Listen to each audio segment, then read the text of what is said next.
I spent 5 months overseas as a student chef, and I've learned so many valuable lessons that I'm excited to share.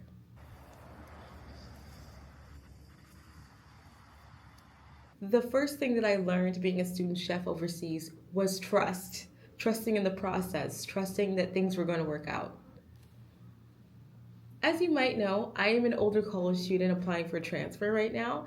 But one thing you might not know about me is that my major is a food concentration major. My particular degree combines business and the food industry, and I love it. But one thing that I've noticed about this particular major that I'm going for is that it's very internship heavy. My dream college even said that it's very hard to get in if you don't have a proof of your passion. Proof meaning extracurriculars, internships, whatever. Unfortunately, when I understood the gravity of needing internships and the gravity of needing experience, I was in a place that was notorious for being hard for getting internships. Of course, I had a plan just in case I didn't get an internship, but I was begging for an internship. I was praying for it. I went down to a hotel and I cold asked them if I could intern there. And they said that I could as long as my school gave the correct papers, but my school never sent them. I cold messaged a person that I knew had a restaurant and was a family friend or a mutual of a family friend and pitched what I could do. And I was ghosted. At this point, I was burnt out and my faith was dwindling down. But then I was told to check out this restaurant and just to have a cold interview.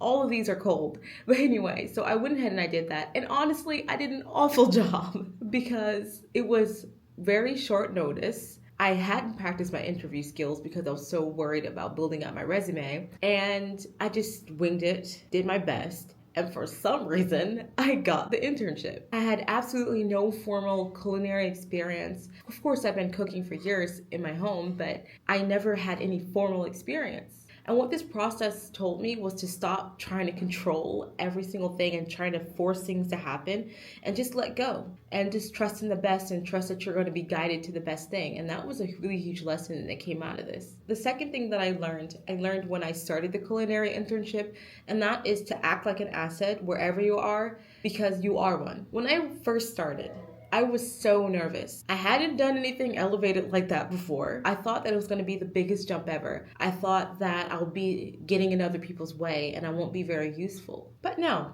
if you are willing to learn, if you're trying your best, if you're trying to keep a positive outlook, if you're bringing the vibes, you are an asset. So act like it, believe it, and be amazed with what happens when you start embodying that. The third thing that I learned was that I value connection. The restaurant that I did my culinary internship in had so many amazing people. I really enjoyed being around them, practicing my Arabic because the staff all speaks Arabic.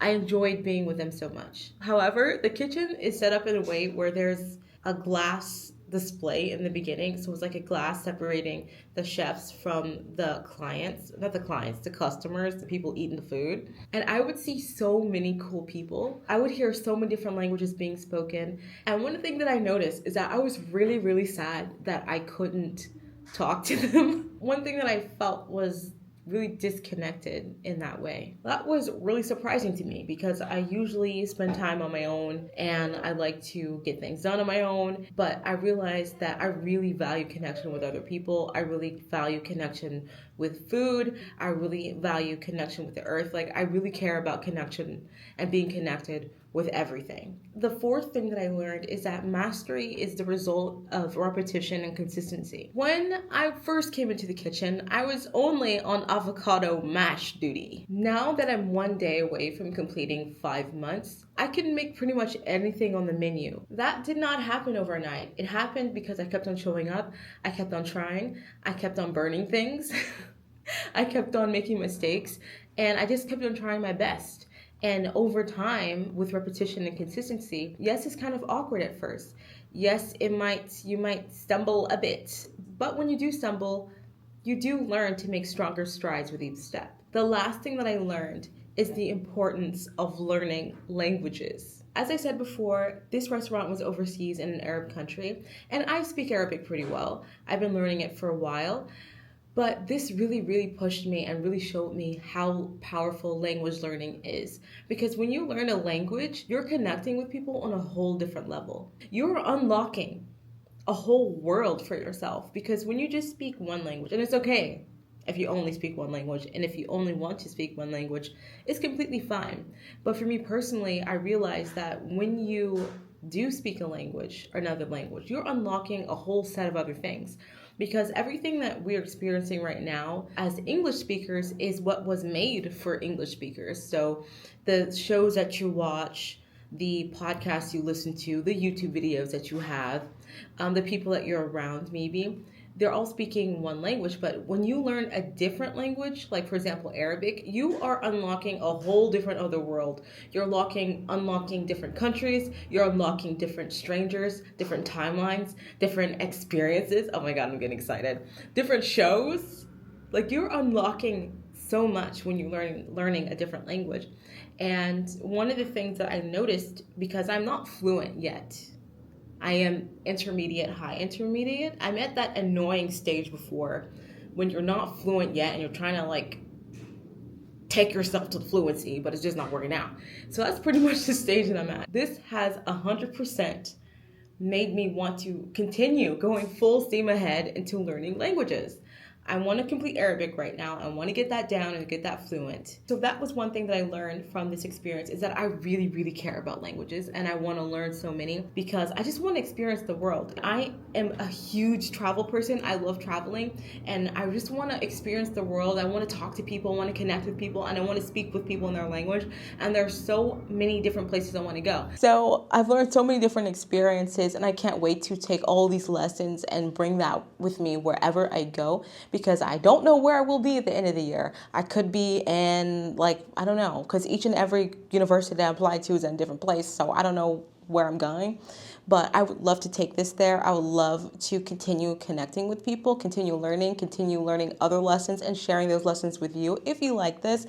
Actually, even if you didn't like it, I'm still going to share it. So this was Little Mint Bayinnah. Yay! If you really enjoyed this video and you really love the vibe, I would highly suggest that you subscribe to this channel. It's a fun time over here, obviously. Yes, I was shy in the beginning, I do admit. I was very shy, but I'm not shy anymore. I'm thawing out. I have thawed out. If you like this vibe, subscribe. And if you really, really like this vibe, I would highly suggest you check out the And We Continue newsletter, which is my newsletter, and we're prepping for a live right now. If you are interested, you can check it out in the description box below. And We Continue is a newsletter dedicated to sending inspirational and motivational content to your inbox. It's a really fun time. If you are interested, you can always check it out. And also Ramadan Mubarak for our fellow Muslims that we have here today. Anyway, this was Little Mint Bayinnah. Thank you so much for watching. I hope you subscribed. I can't wait to see you in the next video.